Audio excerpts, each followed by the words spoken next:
Buenas, estamos aquí en una nueva entrevista a la comuna y hoy vamos a analizar las claves de Perú en este contexto de crisis y también hacia dónde va, o sea, hacia dónde cómo podemos vislumbrar la solución a esa crisis y una posible resurgimiento de Perú. Para ello contamos con Héctor Béjar, que él es escritor, sociólogo, artista plástico y abogado, actualmente catedrático en la Universidad de San Marcos y en la Universidad Católica de Perú. Y bueno, fue guerrillero en los 60, colaboró con el gobierno revolucionario de la Fuerza Armada de Velasco, también participó en la redacción de la Constitución Política de 1979 y más recientemente fue ministro de Exteriores durante un breve periodo en el gabinete de Pedro Castillo. También os invitamos a mirar en su página web donde ha compartido su profuso trabajo intelectual y también artístico, y os invitamos también a acercaros por ahí. Antes que nada, muchas gracias por concedernos esta entrevista. Bueno, muy bien, gracias a ustedes y pues espero las preguntas para poder conversar sobre Perú. Bueno, la primera pregunta es un poco dura, pero creo que es necesaria porque muchas personas se hacen esta pregunta. ¿Fue legal y constitucional el accionar de Pedro Castillo ese 7 de diciembre de 2022? El día 17, No, fue el 7, ¿no? Ahora se me voy a liar yo. el 7, perdón, ¿no? No, evidentemente que no. Em, el gobierno del presidente Castillo fue un gobierno muy extraño en la medida en que su triunfo electoral fue una sorpresa. En la segunda vuelta ganó muy ajustadamente a la otra candidatura y por razones que conversaremos en esta entrevista, no fue aceptado por una parte del país, por la parte dominante del país, que son los grupos de banqueros, comerciantes grandes, empresas mineras, medios de comunicación, que operan sobre todo en Lima, la capital. Conforme iba pasando los meses, el producto de un enfrentamiento que fue finalmente entre el Ejecutivo encabezado por Castillo y el Congreso, dominado por la oposición, acabó en un sorprendente acto en el que Castillo leyó un extraño mensaje disolviendo el Congreso. E inmediatamente después, a la hora, no pasó más de una hora, cuando él salió del palacio fue detenido por la policía. Entonces, el resumen de todos estos acontecimientos es un resumen bastante triste porque todos fueron acontecimientos ilegales. Todos los actores eh, rompieron la legalidad del Perú y todos actuaron en función de sus intereses de grupo y personales. Y eso causó una gran insatisfacción que se unió a, a la insatisfacción que ya existía con el sistema político antes de Castillo y produjo una enorme reacción popular que también fue inusitada, que todavía subsiste hasta hoy. Ya vamos para casi 3 meses de manifestaciones en todas las ciudades del Perú, especialmente en las ciudades del sur. En relación con lo que comenta, es cierto que vimos protestas ya en Perú previamente al triunfo de Pedro Castillo, y también en relación con una de las reivindicaciones que ahora está presente, que era la cuestión de la nueva Constitución. O sea, ya había como un movimiento que estaba como exigiendo un cambio para Perú y que algunos han entendido que también da pie a que pudiera haber un gobierno como el de Pedro Castillo.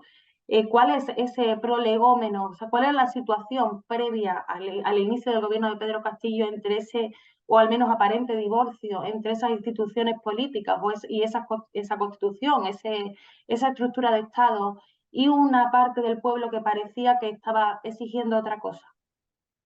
Cada vez más el sistema político peruano ha ido alejándose de la voluntad popular.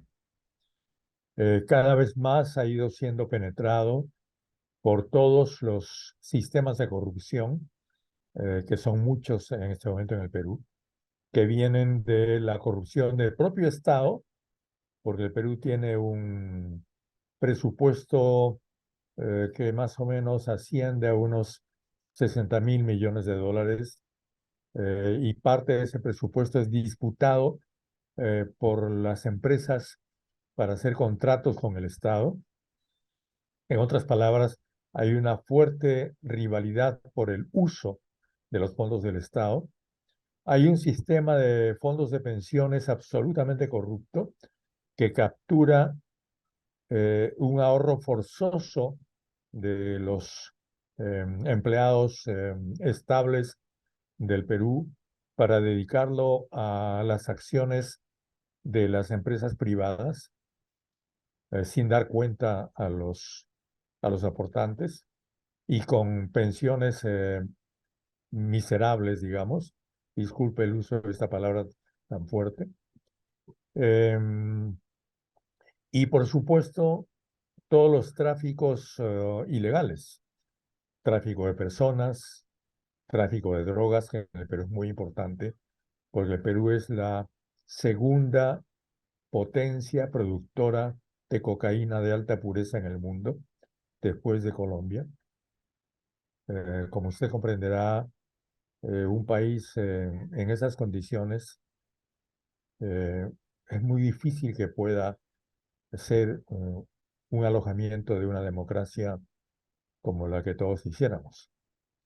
Y ahora lo interesante es que una parte del Perú ha roto con eso y está demandando cada vez más fuertemente la limpieza del país y el apartamiento de todos los grupos corruptos, las bandas organizadas que existen, bandas criminales que dominan gran parte de la política peruana y de las instituciones de Perú, incluido el Poder Judicial e incluida la Fiscalía de la Nación.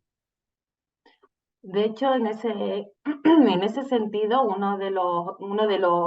de las instituciones más cuestionadas ha sido precisamente el Congreso peruano, porque previamente a Pedro Castillo también ha habido otras instituciones de distintos presidentes de distintos signos políticos. ¿Qué papel juega ese Congreso y por qué tiene tanto poder? Porque desde fuera resulta como muy llamativo que el Congreso tenga ese poder tan omnipotente que parece que tiene el Congreso peruano. Ese poder se lo ha ganado a partir de una serie de medidas que han sido, este, en su propio beneficio, siendo aprobadas por el propio Congreso. El Congreso se basa en la Constitución de 1993, que además también fue una constitución ilegítima porque fue fruto del golpe de Estado de 1992 del expresidente Fujimori, que ahora está en prisión.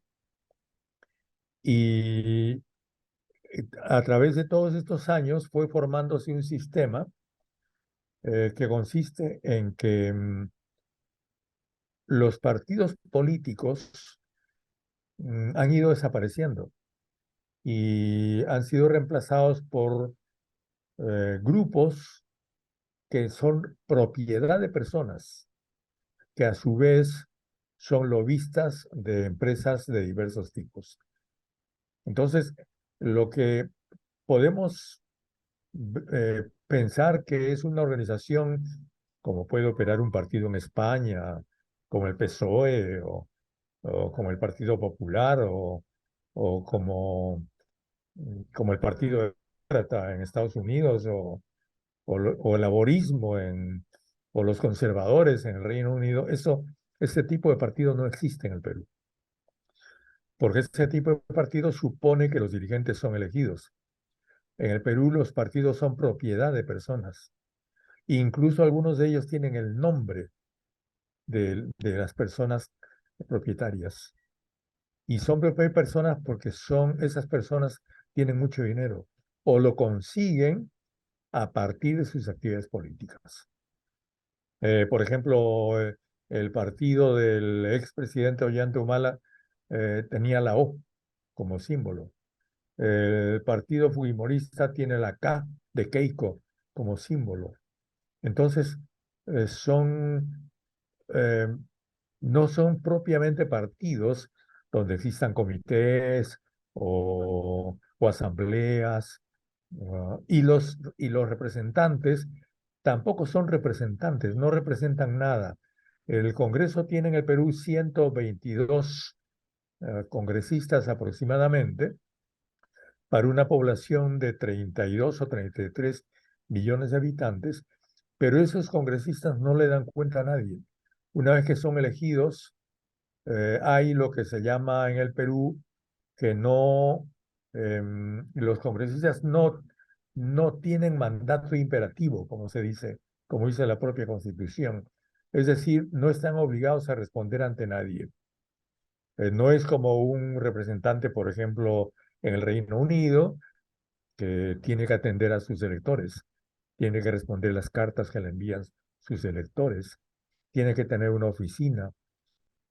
En el Perú no. Entonces, se elige cada 5 años unos pequeños dictadores por 5 años, que no le dan cuenta a nadie y que además tienen emolumentos, salarios que sobrepasan largamente el promedio de ingresos de la población. Un congresista en el Perú en este momento está ganando más o menos entre 30.000 y 40.000 soles, que equivalen a unos 10.000 dólares, o 10 o 15.000 dólares, para un país en el cual el salario mínimo equivale más o menos, que son 1.000 soles, sería unos 300 dólares. Entonces hay una relación abismal, astronómica, entre el peruano promedio y la persona que ingresa al sistema político. Bueno, y en relación con eso, ¿Pedro Castillo representaba los otros intereses o qué representaba? Porque algunas veces desde fuera ha sido un poco difícil determinar cuál era el carácter de clase, por así decirlo, de Perú Libre, porque también por lo que ha comentado, ¿no? Porque es se van sumando una serie de alianzas, de coaliciones necesarias para poder conseguir una serie de apoyos. Entonces, al final no quedaba muy claro si estaba representando esos intereses o ya simplemente era la única alternativa que quedaba. Perú Libre, que fue el partido que ganó las elecciones del año 21, fue un partido o es un partido organizado por un gobernador del departamento de Junín, en el Perú, que es un departamento, como decimos en el Perú, de provincias del interior del Perú. Em, como todos los partidos que le dije, en la práctica es propiedad del señor Cerrón, que define a su partido como marxista-leninista. Em, el señor Castillo se hizo conocer porque hubo en el Perú en el año 2018 una gran huelga de maestros y él apareció como un líder de esa huelga. Esa huelga duró muchos meses y él, siendo un profesor de un lejano distrito de un departamento del norte, Cajamarca, se hizo más o menos conocido y entonces Cerrón lo invitó a que sea candidato de su partido, porque Cerrón no podía ser candidato en la medida en que estaba enjuiciado por corrupción. Un juicio también dudoso, discutible. El hecho es que le impidieron a Cerrón poder ser candidato. En ese momento es que nombra a Castillo. Castillo entonces no es elegido candidato por nadie, como le decía, es designado por el señor Cerrón, a su vez dueño del Partido Perú Libre. sorprendentemente, sorprendentemente ganó las elecciones en primera vuelta, cosa que ni el señor Cerrón esperaba, porque él que, seguramente que lo propuso para poder tener una representación en el Congreso.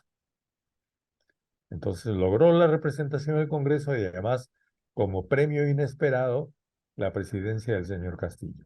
Así llegó Castillo a la presidencia del Perú. Claro, pero yo recuerdo esa primera vuelta que todos los candidatos, incluido Pedro Castillo, tenían unos porcentajes bastante bajos, estaba como muy dividido. Exacto, sí, exacto. Y eso es un fenómeno de todo el sistema político, de todas las elecciones de Perú, no solamente las presidenciales, sino las elecciones para gobernador. Eh, Perú está dividido en unas 23 regiones, cada región tiene su gobernador. Y los gobernadores son elegidos así, son gente que llega al poder con muy baja votación. Bueno, y ahora a raíz de los acontecimientos que llevan a la destitución de Pedro Castillo y al gobierno de facto de Dina Boluarte, surgen, como estábamos comentando antes, una serie de protestas que además se han mantenido en el tiempo y que aunque inicialmente yo por lo menos desde fuera no sabía exactamente si eso tenía capacidad organizativa, parece que si se mantienen es por algo. ¿Qué fuerza ha surgido o ya estaba surgiendo en Perú para que se puedan mantener durante tanto tiempo estas protestas y que parece además que se van solidificando?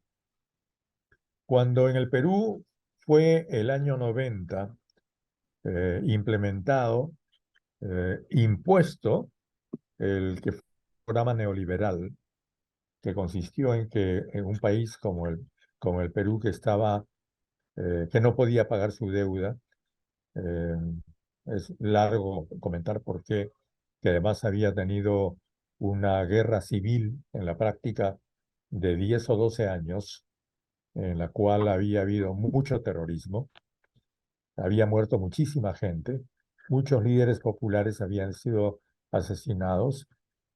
Entonces, a ese país se le impuso un programa de los acostumbrados programas neoliberales del Consenso de Washington, que consistió en que se le obligó a vender todos sus activos.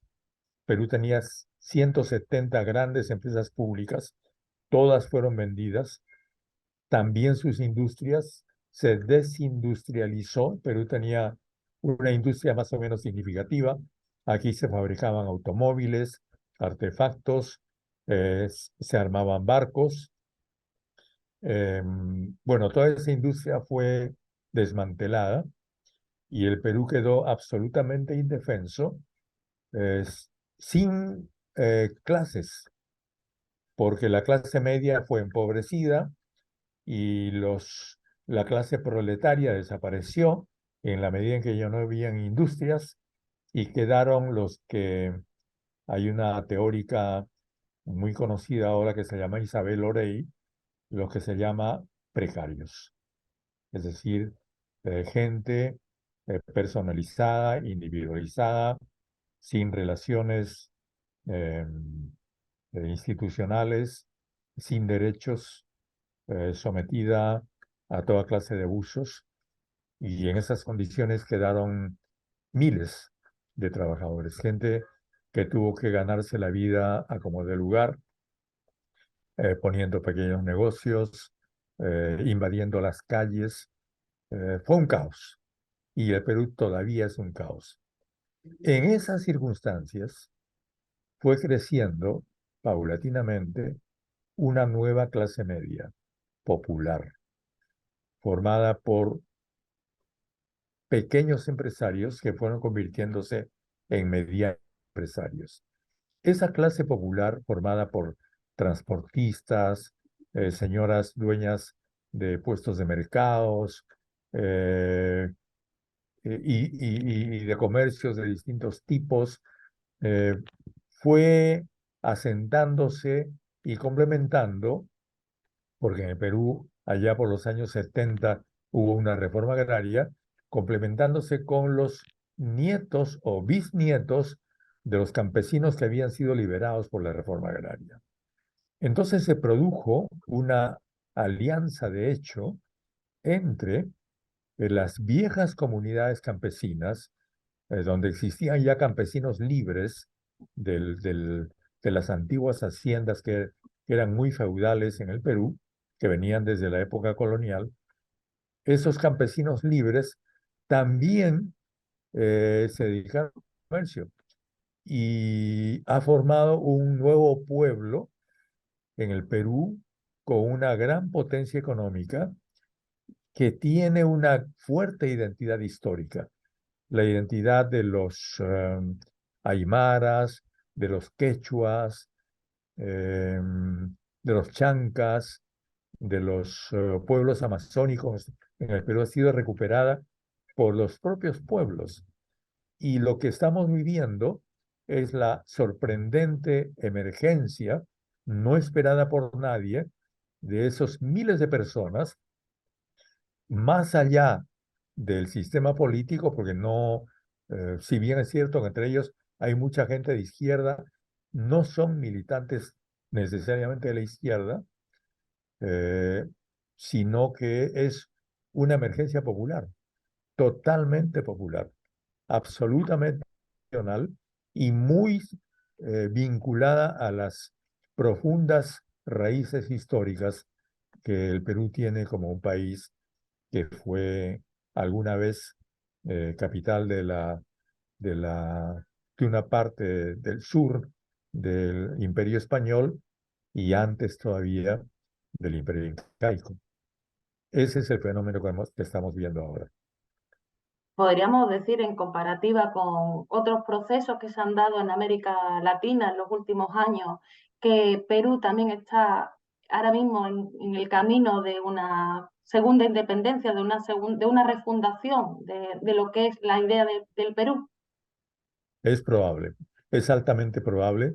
Todavía es difícil decirlo, pero esta nueva generación que, como le repito, está mucho más allá de los partidos políticos de izquierda o de derecha tradicionales, tiene una fuerte conciencia histórica y un anhelo democrático muy profundo, pero por una democracia real, como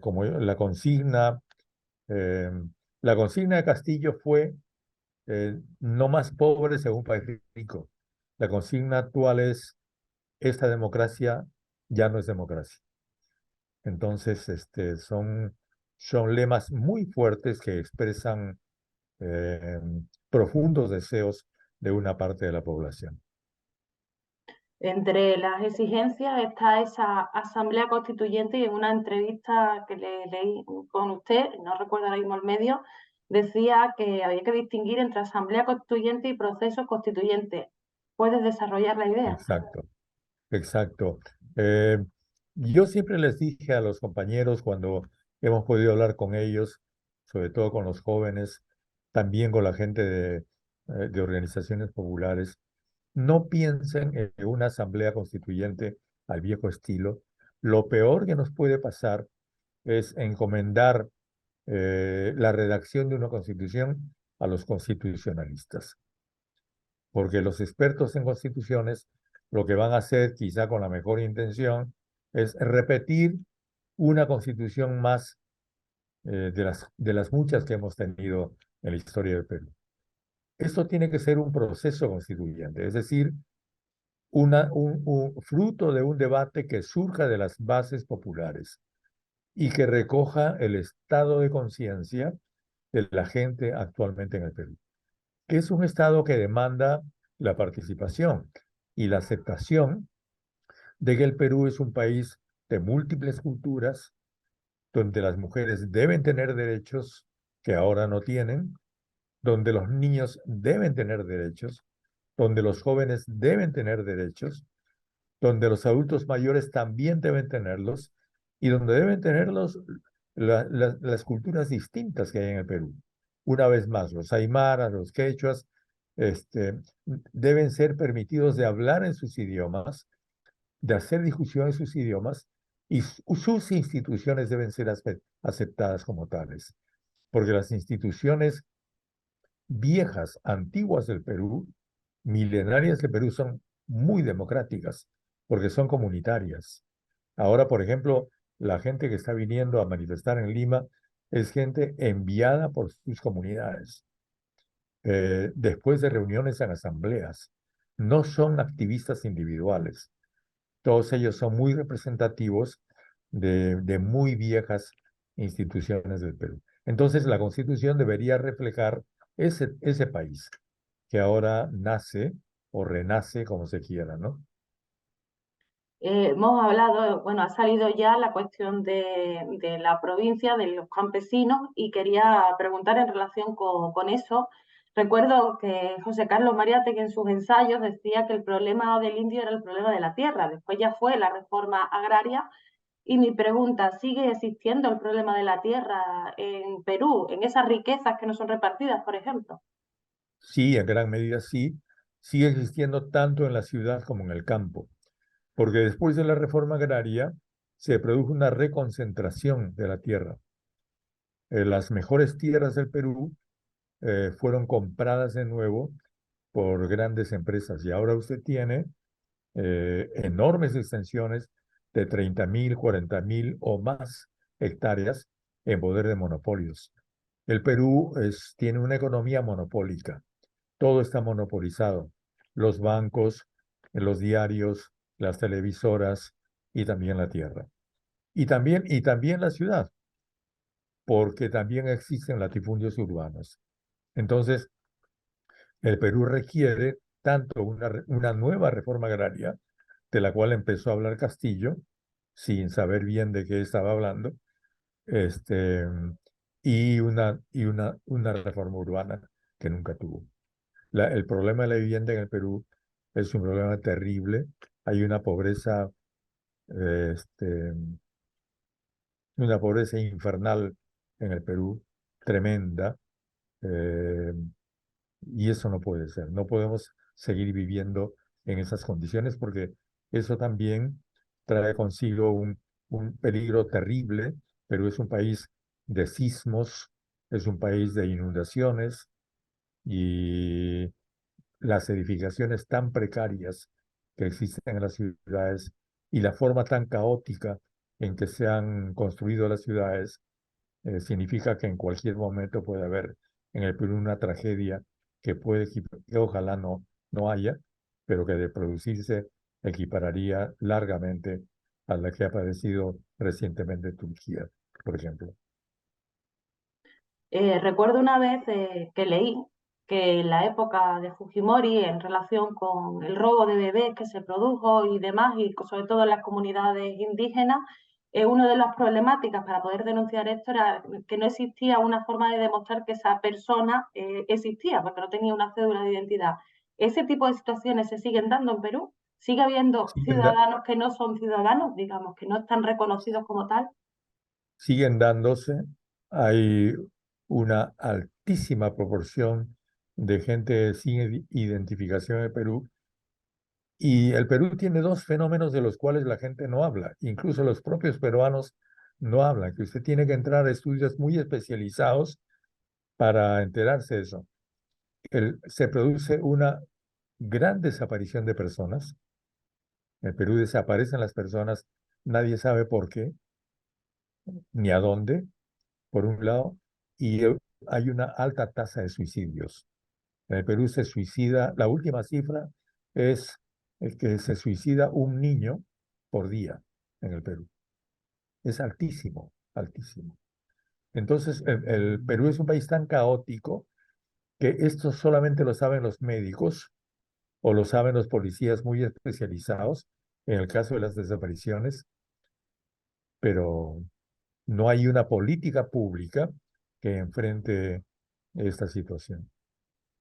Parece que hay un Estado que no está, que no está correspondiendo como Estado, ¿no? Ante el pueblo en general. No responde para nada. El Estado en el Perú ha sido capturado por grupos hambrientos de dinero. No se llega al Estado para servir, se llega al Estado para robar. Es una frase muy dura, pero es la verdad que tenemos que aceptar. Y bueno, ¿y cómo considera que se puede revertir o que se puede empezar a revertir esta situación? ¿Cuáles serían, digamos, las necesidades urgentes de Perú y después las importantes, claro? Es muy difícil, yo soy en parte muy pesimista, es un problema muy complejo, pero esta insurgencia popular por lo menos abre la esperanza de que se pueda, no sé si revertir rápidamente esta situación, pero por lo menos se pueda abrir un camino más o menos largo, como le digo, de limpieza del Perú, ¿no? Hay una frase muy conocida de Bolívar, que fue nuestro libertador, que decía, la democracia es virtud y luces. Es decir, es este, trabajo sin corrupción, es decir, moral y cultura. El problema del Perú es que tenemos una educación en una crisis tremenda y por tanto las nuevas generaciones, que tenemos muchísimos profesionales en el Perú, tienen una cultura general muy débil. Esto incluye, por supuesto, a los propios funcionarios públicos, a los militares, a los policías, a gente que tiene decisión en el Perú, tienen una cultura muy débil y pues moral casi ninguna, excepto pocos casos, ¿no? Y bueno, más o menos lo ha mencionado, pero ve en esas apuestas que se están construyendo, que se están planteando, eh, ya he dicho que era pesimista, pero ve una pequeña semilla de que se pueda crear ese Perú que el pueblo peruano merece, ¿no?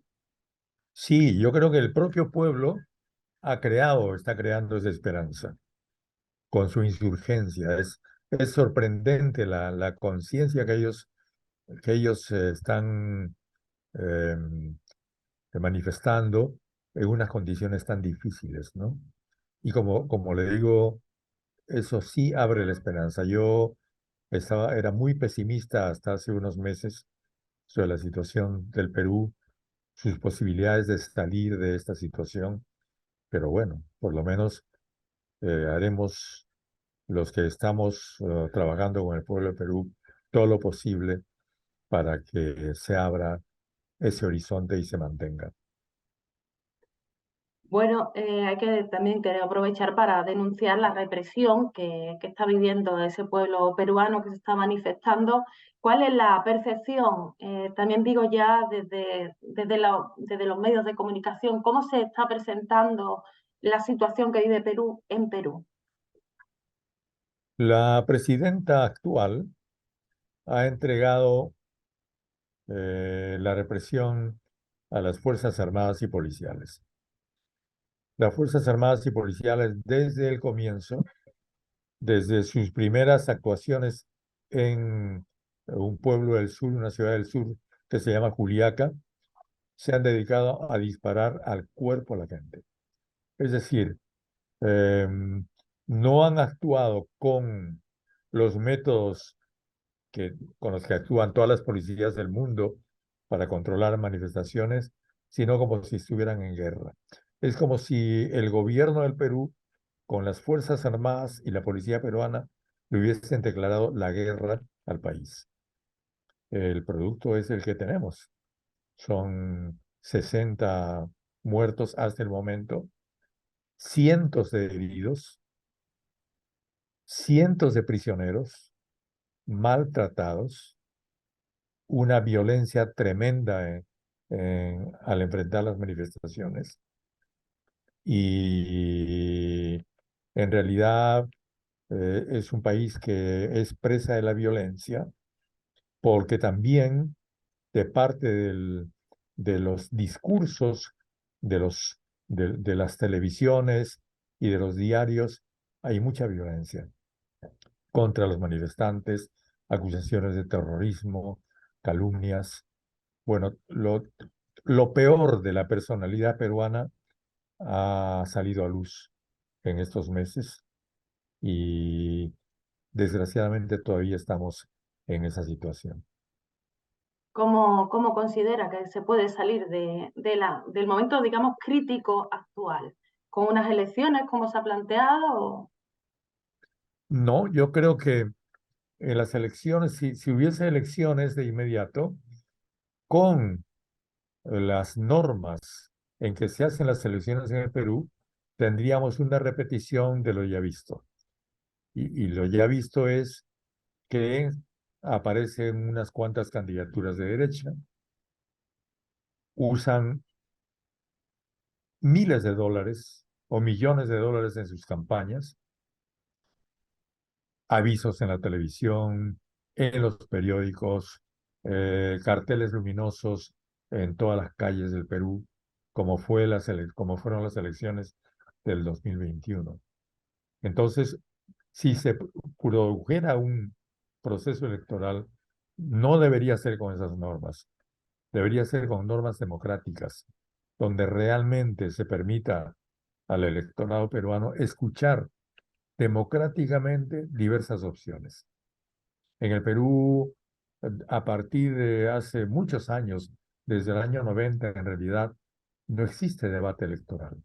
Existen acusaciones, este, condenas, eh,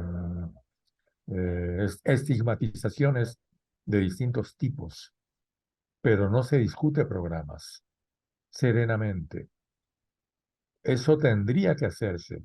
Si no se logra esa discusión serena en el Perú, corremos el peligro de repetir la historia y de hacer un nuevo círculo vicioso hasta un nuevo estallido dentro de los próximos años en el Perú.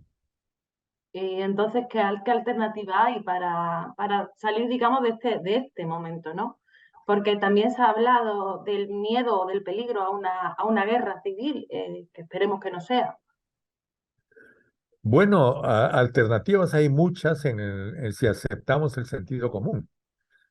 Yo digo, el sentido común demandaría que se renuncie la actual presidenta, se nombre un gobierno provisional integrado por gente respetable, que no necesariamente tiene que ser del mundo político, gente respetable que la hay, con la exclusiva misión de convocar elecciones, con normas democráticas, como le dije, prohibiendo el uso de calumnias, de estigmatizaciones, incluso penando ese uso eh, bandoleresco de la política,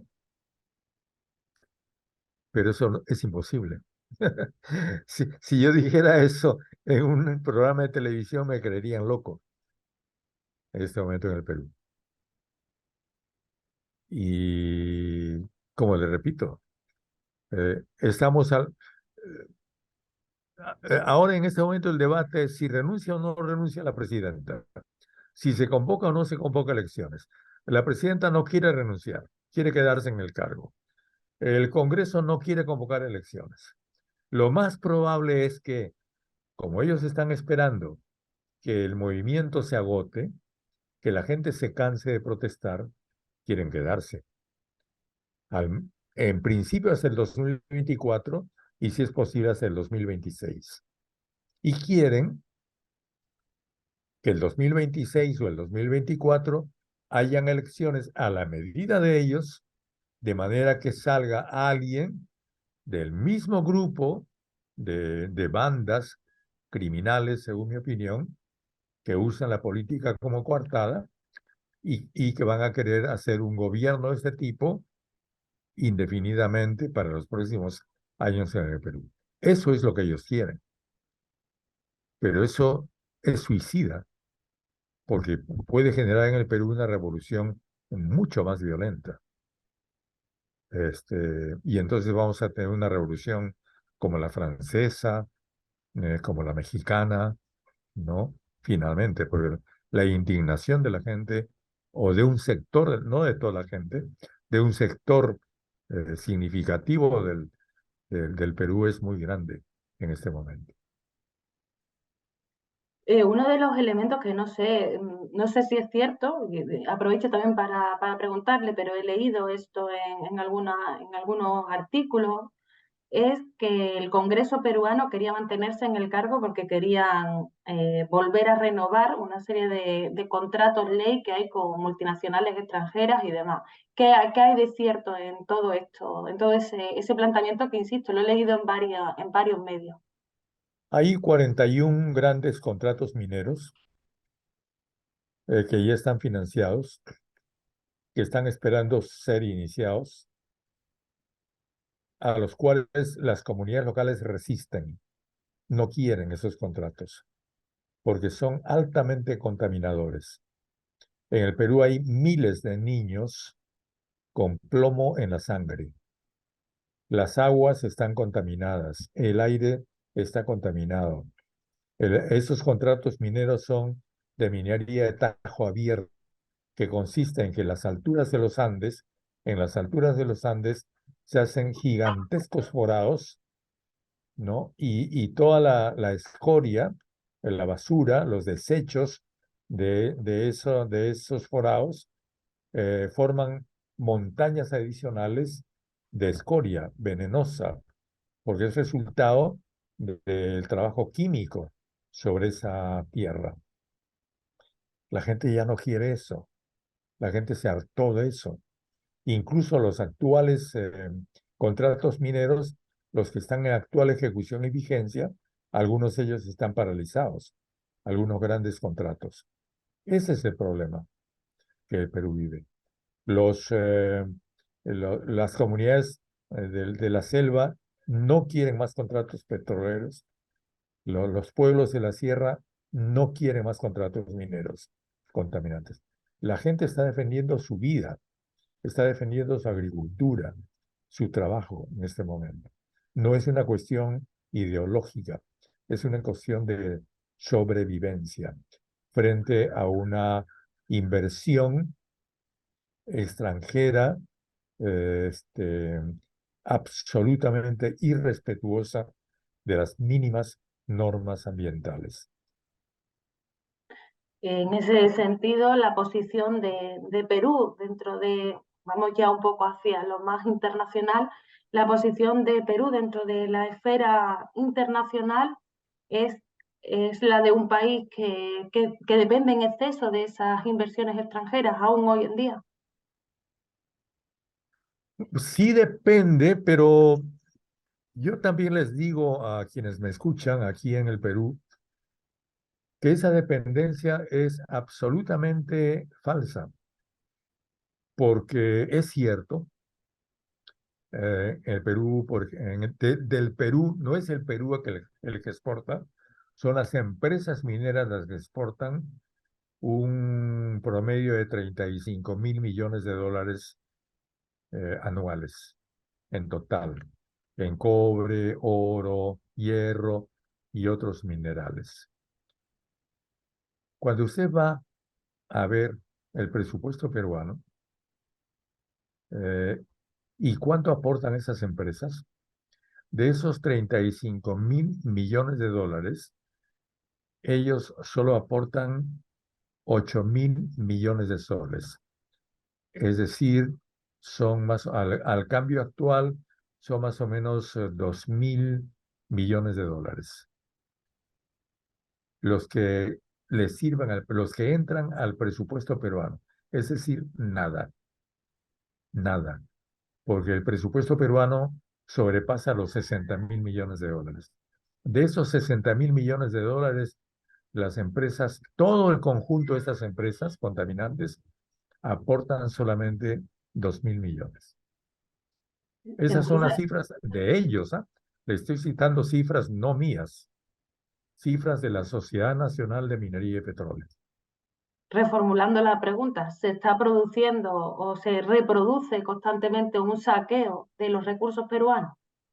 Es un saqueo, que además no es de ahora, viene de hace mucho tiempo.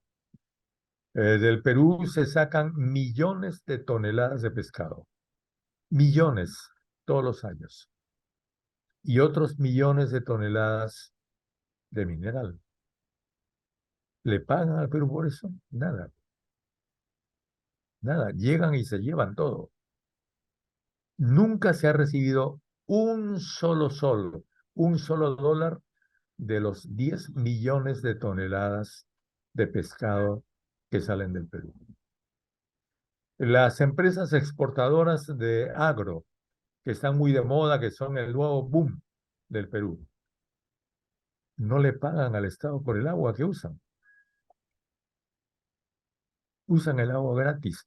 Es decir, actúan en el Perú, ni siquiera se puede decir no se puede decir que actúan como un Estado colonial, porque incluso cuando pertenecíamos al Imperio Español, en el Perú había el quinto real, es decir, el rey de España, creyéndose en aquella época dueño del Perú, tenía que recibir la quinta parte de todo el mineral extraído de la mina de plata de Potosí. Ahora no existe el quinto real. Debería existir por lo menos el quinto republicano para el Estado peruano. No, desapareció. Con la independencia desapareció esa idea y pues aquí vienen las empresas y se llevan todo. Y ellos dicen que pagan impuestos, pero establecen una serie de trampas tan complejas que hacen que resulten las cifras que le acabo de dar. En resumen, Perú es un país que se están repartiendo entre algunos saqueadores locales y otros internacionales. Exactamente. Porque hay que decir también, para ser justo, que los peruanos saqueamos nuestro propio país, depredamos nuestro propio país, ricos y pobres, ¿eh? Ricos y pobres. ¿Y qué alternativas en el actual contexto, donde también se están viendo, antes decía, lo de los demás movimientos que se han dado y procesos populares en otros países de América Latina y también ese mirar por esa integración regional, por intentar buscar otras maneras de relacionarse y de desarrollarse? ¿Considera que podría también ser una alternativa para Perú integrarse en ese tipo de planteamientos alternativos al modelo actual? Yo creo que, como siempre ha pasado en la historia peruana, las grandes soluciones a los grandes problemas del Perú han sido una combinación de insurgencias nacionales peruanas y solidaridad externa. Si no hubiera sido por la solidaridad venezolana y argentina y por el financiamiento inglés, el Perú seguiría siendo una parte del Imperio Español todavía, ¿no? Y yo creo que nuevamente, si, si no es por la solidaridad de los pueblos internacionales que acuda a defender al pueblo de Perú, que está siendo víctima de su propio Estado, esta situación va a continuar. Y ya el próximo marzo va a haber una gran conferencia sobre derechos humanos en Buenos Aires. Ya ha habido aquí una misión de Amnistía Internacional. Ha habido otra misión de diputados argentinos de solidaridad. Hay opiniones que, por supuesto, el gobierno peruano ha rechazado, del presidente de México, de la presidenta de Honduras, del presidente de Colombia, del presidente de Chile, de condena a lo que está sucediendo en el Perú. Y creo que esa presión, eh, de alguna manera, va a, a paralizar las manos de los que quieren seguir asesinando a los que protestan en el Perú. Sí, pero en relación con esa, efectivamente, con esas reivindicaciones que han hecho, en este caso a nivel regional, el otro día se anunciaba que habían declarado persona non grata a Gustavo Petro, que es el presidente de Colombia. Sí. Previamente ocurrió lo mismo con el expresidente de Bolivia, Evo Morales. También se expulsó al embajador de México, que además, en el caso bueno, de algunos de los países que estamos citando, entre otras cosas, se cargaron la Alianza del Pacífico, ¿no? Porque fueron todos ¿qué está ocurriendo? ¿Cómo está afectando este tipo de respuestas y cómo puede afectar a la larga las relaciones regionales con el resto de los países vecinos? Las protestas, las presiones, las opiniones contrarias, las denuncias de los países amigos del Perú han generado en el Perú que se vaya produciendo cada vez más una alianza entre comandos del ejército y de la policía, que son muy primitivos, que no tienen cultura, que tienen solamente una cultura represiva y que están dispuestos a seguir persiguiendo, apresando, asesinando a los peruanos, y una alianza de ellos con parlamentarios que quieren quedarse gozando el estatus excelente económicamente del que están gozando, y la pareja presidencial, la nueva pareja presidencial que está formada por la señora Boluarte y el señor Otárola. Entonces, eh, Pero ellos están, no se están aislando de lo que tienen alrededor, o sea, de los países vecinos. se están aislando, efectivamente. Se están aislando y bueno, pero en este momento esa es la situación, y yo espero que de alguna forma eh, la constante presión de los organismos internacionales haga que se abra la situación en el Perú a un nuevo estado, a un nuevo estatus. Pero eso todavía no se da. Bueno, otro papel que ahí también voy a transmitir una pregunta que nos ha llegado por varios sitios. ¿Cuál es el papel o el rol de Estados Unidos en lo que está ocurriendo en Perú? ¿Cuáles son los intereses y por qué de momento parece que hay un apoyo a todo lo que ocurre? Estados Unidos ha ido variando, vio con simpatía el triunfo de Castillo. Recuerde usted que cuando Castillo viajó a la Cumbre de las Américas, terminó su discurso con aquella extraña frase de América para los Monroe. americanos, que por lo menos fue entendida como un mensaje de cordialidad con los Estados Unidos. Em, eh, Cuando Castillo fue acusado de de que su presidencia era consecuencia de un fraude electoral, aquí estuvo una misión de la OEA que dijo que no había fraude.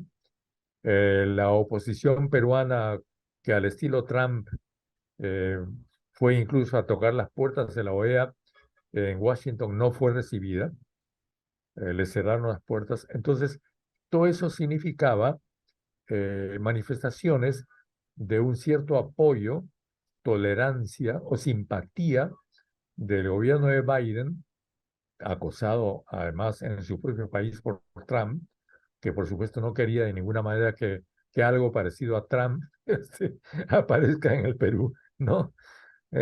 Ahora, de esa situación que le estoy hablando de julio, agosto del 2021, ¿no?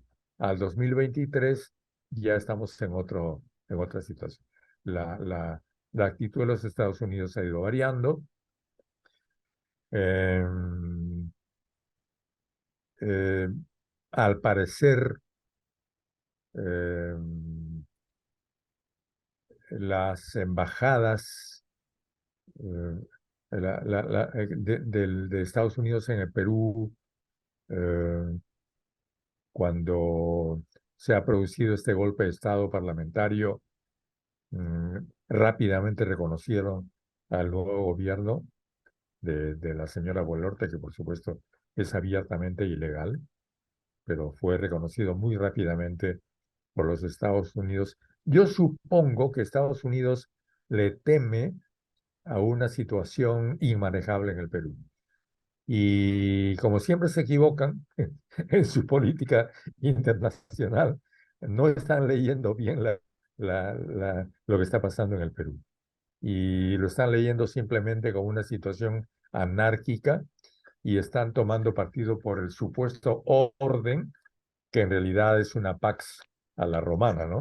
Es la paz de los cementerios la que quieren producir en el Perú. Y probablemente quieran adherirse a eso. En todo caso, la situación de los Estados Unidos es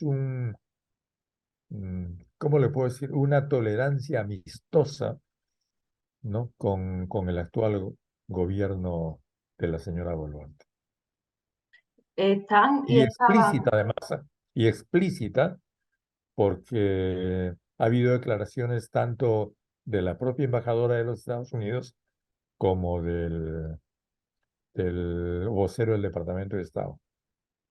Hemos visto que en otras ocasiones Estados Unidos ha intervenido en cuanto ha visto que intereses, sobre todo de sus multinacionales, se veían afectados. Pero el gobierno de Pedro Castillo en ningún momento, o al menos no parece, ha puesto en cuestión esos intereses, ¿no? O sea, No, podríamos no decir los que no ha apoya. habido que no ha habido ese contexto previo. Exactamente, exactamente. Sí, sí, sí. Además, las inversiones hoy día de Estados Unidos en Perú son casi inexistentes. El gran inversor en el Perú es China, seguida por Suiza y un conjunto de otros países en los cuales está entre los cuales está Reino Unido, México, em, y también el comercio peruano tiene una alta proporción de exportaciones con China. Y China es un testigo mudo de los acontecimientos. Los chinos no han expresado nunca ninguna posición frente a la situación peruana.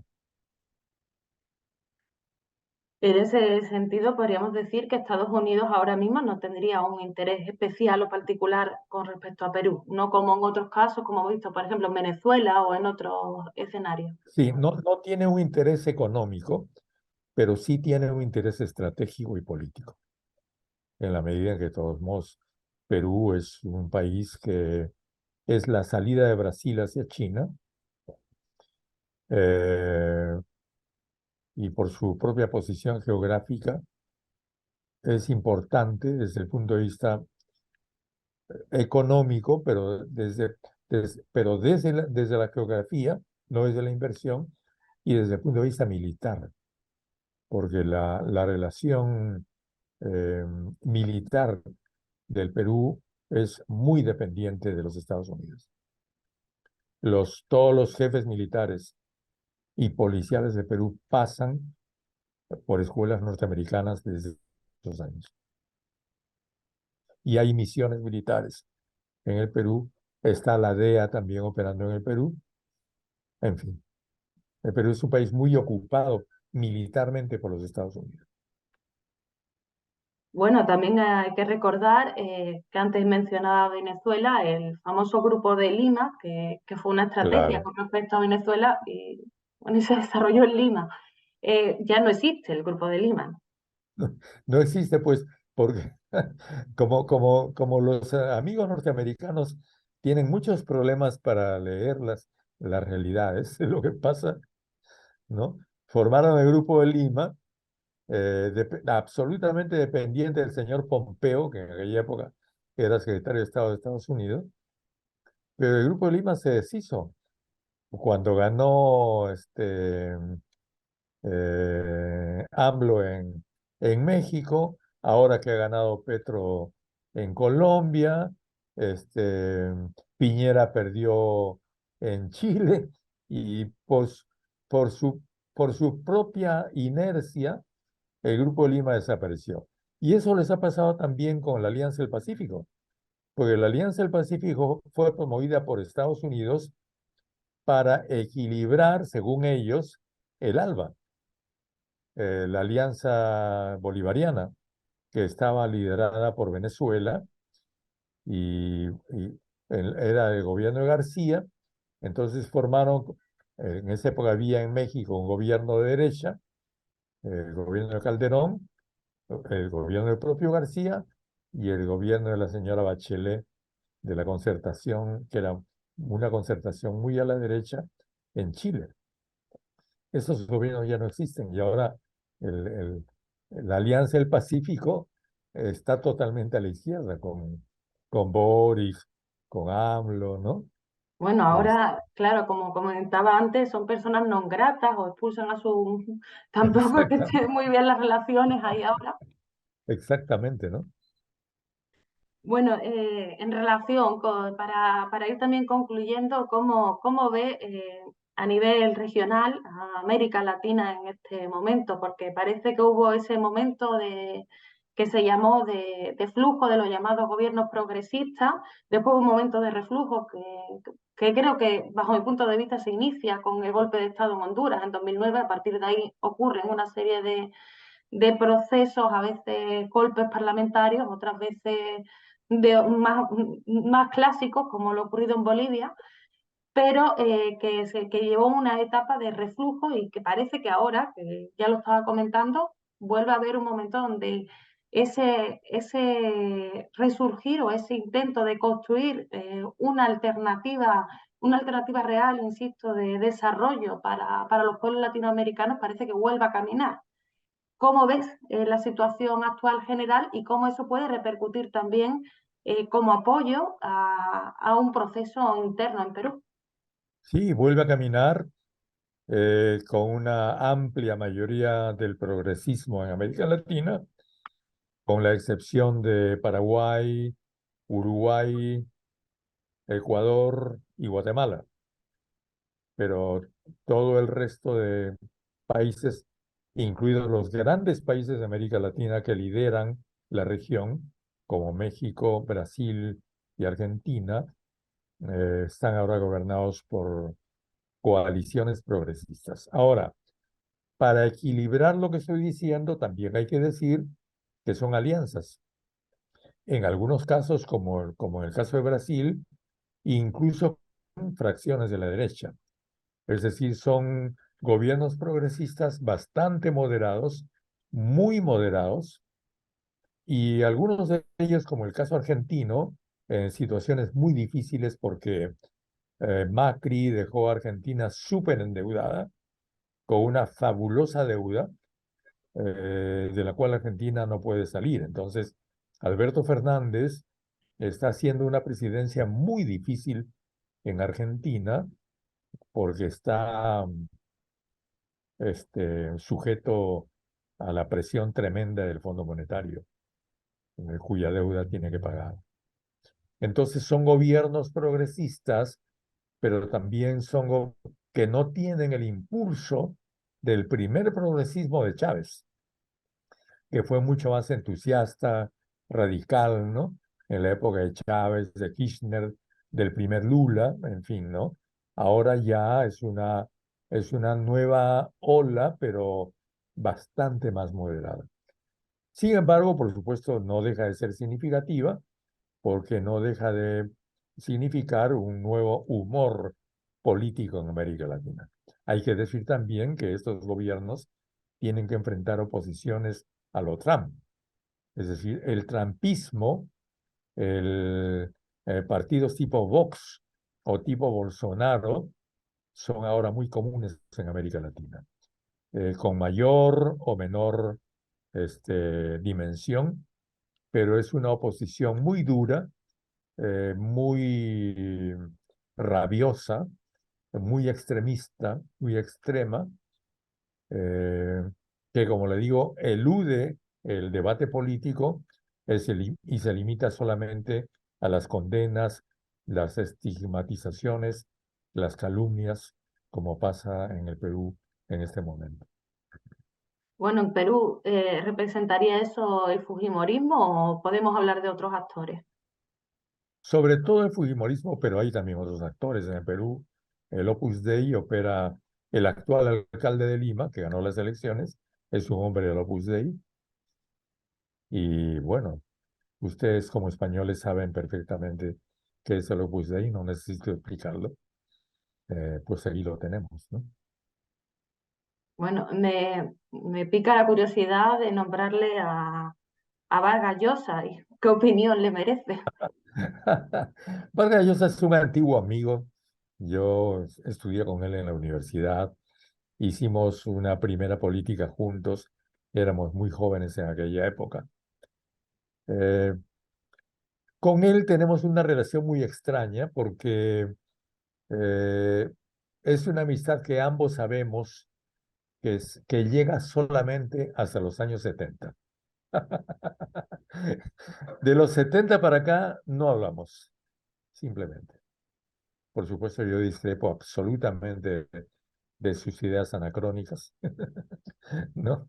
Y, y él es seguramente que discrepará absolutamente de mis ideas que él entiende por totalitarias, comunistas, etcétera, etcétera, ¿no? Esa es la relación. No, lo decía también porque de alguna manera ha ganado mucho protagonismo. Parece que es el líder de esa, yo no sé cómo llamarlo, de ese movimiento de partidos o grupos, decía trumpistas o bolsonaristas o Vox. Es que yo todavía no he encontrado la definición exacta. Hay quien dice que son fascistas. Yo creo que fascistas exactamente no son, pero que tenemos que buscarle la forma de definirlos políticamente. Sí, claro. Bueno, son movimientos anacrónicos, ¿no? Eh, de argumentos, prejuicios y ideas extrañas que vienen del pasado, de un pasado bastante lejano, ¿no? Creo que muchos de ellos añoran la Edad Media. Creo que su repudio se remonta incluso hasta la propia Revolución Francesa, y si por ellos fueran, sería mejor que nunca hubiese habido Revolución Francesa, que nos hubiéramos quedado máximo en 1780, no después. Sí, en un artículo de, bueno, de uno de los fundadores, digamos, de los partidos fascistas en España en los años 30, que se titula La Hispanidad y es bastante conocido, en este artículo ponen el mismo nivel como los enemigos, en este caso, de esa hispanidad, de ese imperio, de esas cosas que esta gente tiene en la cabeza, pone como enemigos al mismo nivel a Rousseau y a Marx y en el mismo nivel a la enciclopedia y a la Revolución Rusa. O sea, quiero decir, para ellos es igual de enemigo una cosa que la otra. Sin ninguna duda. Además, en España hay muchos libros escritos, yo los tengo en mi biblioteca, los leo constantemente, argumentando qué bueno que era el Imperio Español, ¿no? Hay pues la reivindicación de la hispanidad. Este, y bueno, son posiciones, ¿no? Ahora, mientras todo eso sea argumentos, resulta hasta simpático discutir eso, ¿no? Siempre que no se convierta en calumnias, estigmatizaciones y todo lo demás, ¿no? El debate histórico siempre es bienvenido, ¿no? Porque hay que reconocer también las fallas que tuvo y todavía tiene el movimiento independentista de América Latina, ¿no? Que dejó tareas que todavía están por resolver. Bueno, pues ahora ya sí, de verdad, para ir concluyendo, que le hemos robado muchísimo tiempo, voy a hacerle dos preguntas que solemos hacer a nuestros entrevistados, que son políticas realmente, pero un poco más personales. La primera es un referente o alguien a quien reivindicar. ¿Un referente? ¿No lo escuché bien? Un referente, alguien que para usted sea un referente, alguien a quien reivindicar. Puede ser político o yo qué sé, o intelectual, ¿Internacionalmente o nacionalmente? como desee, y no tiene que estar vivo, Del puede estar presente o del muerto, pasado. como desee. Mire, yo soy un admirador y sigo siendo de alguien que ya es desconocido para las nuevas generaciones, que es Romain Rolland. Romain Rolland fue un gran escritor, novelista, francés, que reivindicó la amistad franco-alemana en una época de militarismo francés y fue pacifista en una época de guerra. Yo nací a la vida intelectual con Romain Rolland y todavía sigo creyendo en él. Es mi referente. Y la siguiente pregunta es una recomendación, en este caso de un libro o de varios, para conocer Bueno, Perú o porque le haya gustado a usted, no tiene que ser por eso. para conocer libros sobre el Perú o O libros en no, general. estoy diciendo que tiene que ser para conocer Perú, pero no tiene por qué serlo. Vamos, Bien. Bueno, mi libro preferido al que retorno cada cierto tiempo, se llama La montaña mágica. Es un libro de Thomas Mann, fue premio Nobel hace muchos años. Es un libro que describe la vida en un sanatorio de tuberculosos. Es un libro simbólico porque describe en realidad la decadencia europea antes de la Primera Guerra Mundial. Es maravilloso. Es un autor que este, me formó, cambió mi vida, digamos, ¿no? Y a eso únale otro autor peruano que es muy poco conocido también, según mi modesta opinión, muy injustamente desconocido ahora, que se llama Ciro Alegría, que tiene un libro maravilloso que también cambió mi vida, que se llama El mundo es ancho y ajeno, sobre las comunidades quechuas en el Perú. Y yo sigo creyendo con Ciro Alegría hoy día que el mundo es ancho y ajeno. Pues muchísimas gracias y si quiere decir algo para cerrar este encuentro, esta entrevista. Bueno, pues nada más, yo creo que les agradezco a todos nuestros amigos y amigas que siguen la situación peruana, el interés que tienen por el Perú y pues no me cabe duda que seremos objeto de la solidaridad de ustedes, que ahora necesitamos en gran medida y siempre encontraremos en nuestros amigos y amigas del Perú en el extranjero esa comprensión cordial eh, que tanto necesitamos hoy día. Gracias. Gracias, Héctor Béjar. Y bueno, nos vemos en la siguiente entrevista en Revista La Comuna y os recordamos participar en nuestra campaña de crowdfunding y también que sigáis en nuestras redes sociales para estar atentos a lo que vayamos publicando.